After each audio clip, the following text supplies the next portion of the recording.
Après la cérémonie d'accueil et en compagnie du général-major Saïd Bey, commandant de la 2e région militaire, le général de corps d'armée a entamé sa visite par l'inauguration du nouveau siège du complexe de justice de la 2e région militaire qui comprend le tribunal militaire et l'établissement militaire de prévention et de rééducation à Oran,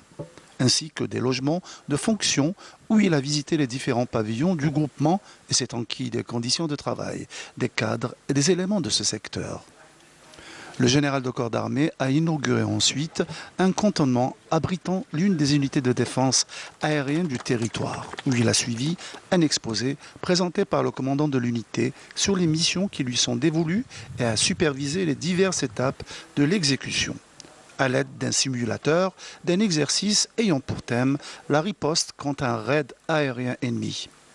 Au niveau de la base principale de Mars el-Kébir, le général de corps d'armée a inspecté les différents projets planifiés dans le cadre du plan de développement et de modernisation de cette base navale stratégique et s'est enquis de près de l'état d'avancement des réalisations dans ce domaine.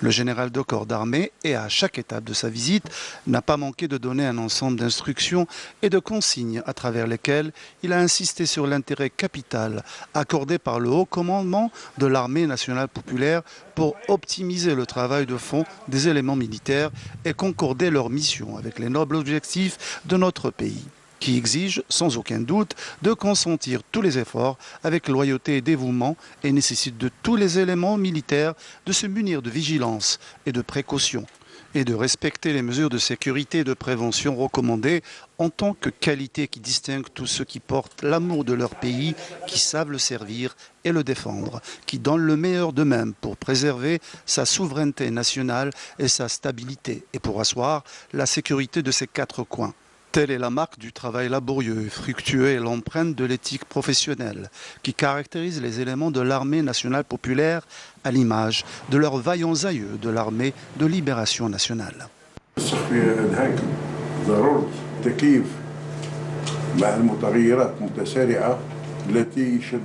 Il est nécessaire de s'adapter aux changements rapides qui se déroulent au niveau mondial, au plan de l'armée et des unités. Quand vous voyez la jeunesse, nous devons nous adapter à cette jeunesse, lui parler, lui donner des conseils et la diriger. C'est de cette façon qu'on peut obtenir des résultats. Il faut des études approfondies et stratégiques. Il convient d'ajouter que la visite du général de corps d'armée se poursuivra demain avec la tenue d'une réunion d'orientation avec les cadres et les personnels des unités de cette région.